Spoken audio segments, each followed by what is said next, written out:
sana bakisi aso ba okay comment ça ko gani ndenge azala okay dime mutafuta ka dime nazali mutu moko leo na tongo kutie kota les ezali te maza toujours na espoir mais espoir ezali ngwana mokanda ezali 40-30 elobete ba oyo nyonso bakondimela ka nzambe kondima na bango ekozala renouveler chaque jour. Mais en tout cas nzambe alemsanga mponga ba dime mpenda na betalango mabaku ya trop frère bon si konga na question pa na yo dime ye na église na mbangu numéro 1 offrande epe na église na mbangu numéro 2 yo yebisanga yo ser na ngai mbongo waneke na église de mbongo repartition na kozala ndenge nini nga kutuna ninga na tuno question wana ponga pe nazaka na problème ko yeba so inatali mbango ya mabonze zaka toujours ya muke oya dime zaka mnene sikona yeba kate penza tangu baswa kale de mbango wana nini penza eleka kawana bona banza yo ko yuko na temwe pona bandeko bazali ko observer biso awa bazali ko landa émission oyo oyebi vina nga muke malamu oyebi kenga na za pasteur te oyebi ke na za pe palimba kulute lingomba te bazaka desa lingomba noki batu kuna baza ko landa biso baza ko kansekeze frère azo ko beta ka sete na kametali dime po za pasteur et loko mo na lina préciser pe na place wana avant to clôturer na matière nso poto ko na to ko mo ke na suka ba pasteur mingi mitamba ya kote ya mukanda ya Malachi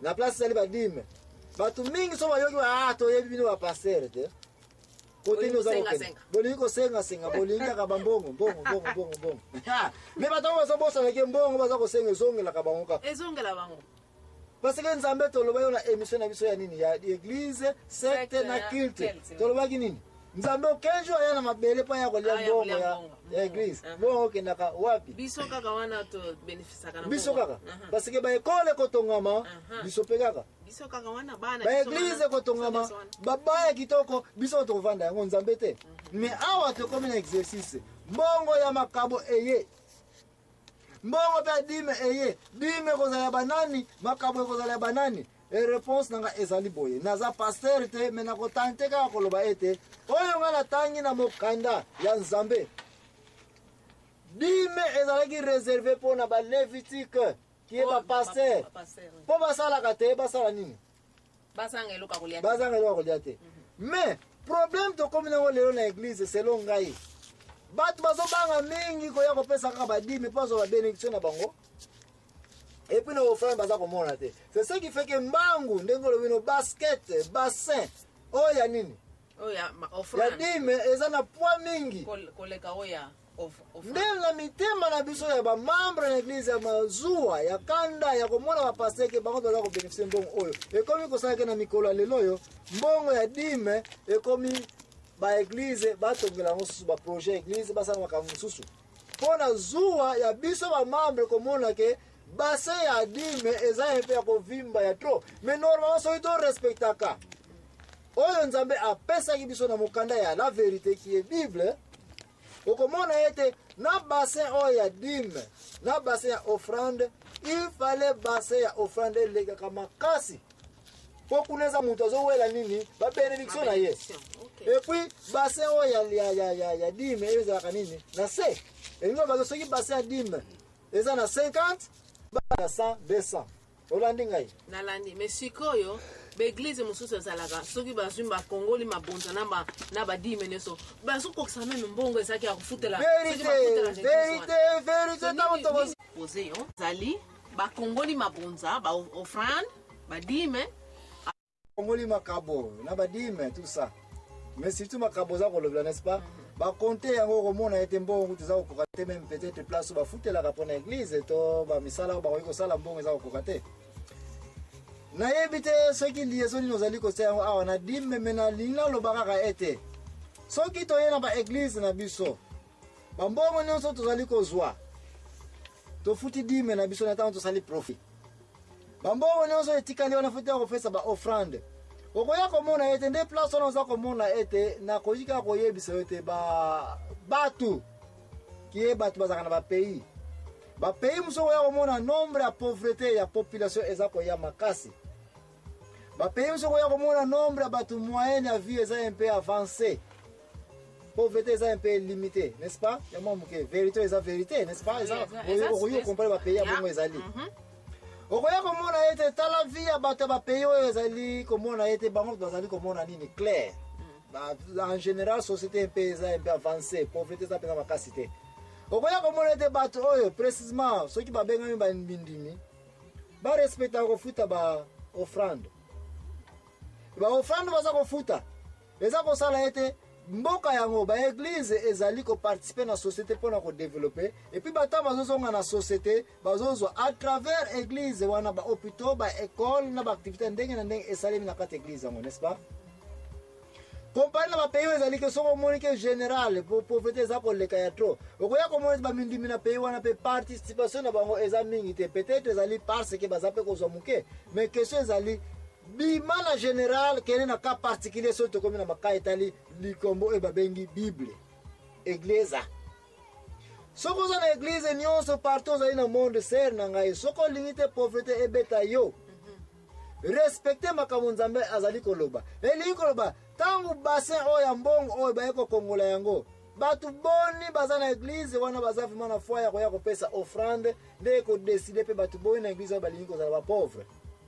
De réponse na ezali ete église oyo ezali ke mbongo eza kokongola makabo eza kokokate pona kofutela pasteur to mokambi église ngo aza obligé à balancer à diriger l'église en fonction ba entrée oyo eza koya des places on za komona ete ba église lelo ba passer ba komi ko toucher mingi na kesi bo ba bengi kombo ya banini ya ba levitiko dime pasteur aza obligé à toucher na kesi ba ta dime pour ça la misala ya construction pour ça la misala nyonso ba projet no sa église mais en réalité na yebi na nga ete place nyango bible eza kolobela ete mbongo oya dime ekota na construction na ba projet église.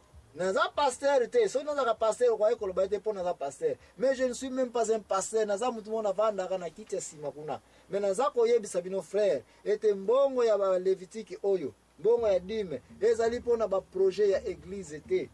Ba projet ya église feza na ba don, ba cadeau, ba offrande ya bato. De place on feza là. Alors, ba église musuba si ba découvrir technique wana, basi ba mizuli chance ko créer ba activité. Église ko peut créer ba activité ezali ke za ko tsaka pe mbongo mike. Na mona église musana ba cabine ya téléphone. E ko sa ba mbongo. Na mona église musana sana ba activité mike pesa na ba mama ba kene ko balola. Ba mama na tamba za ko tourner bien, ba za ko zongisa ba dime na bango ba offrande pe e matin na église.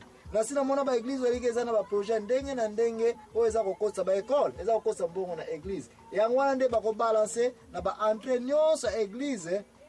Pour l'église quoi fonctionner mais ce qui église na ba activité mokote bonga makabo na bonga offrande eza question pasteur église on a azwa décision comment ako balancer entre bongo ya makabo na bonga dime mais ko sangisa bonga dime na bonga makabo eza ka deux bassins différents na tikeli ba pasteur ba benga biso boya bisa biso bongo oya église ya makabo na bongo ya église ya dime bokabola abo ndenge nini question ser na biso mama activiste mama ani demo auti ko bwakela ngai naza pe na réponse na te pona moni yango na bible te yango na sengi ba pasteur bobenga biso na 081 089 12 7 et 4 pour ko répondre biso bo répondre mama activiste na biso mama ani na question na ye mbongo ya ka l'église ya dime na offrande comment bosala ka répartition na yango.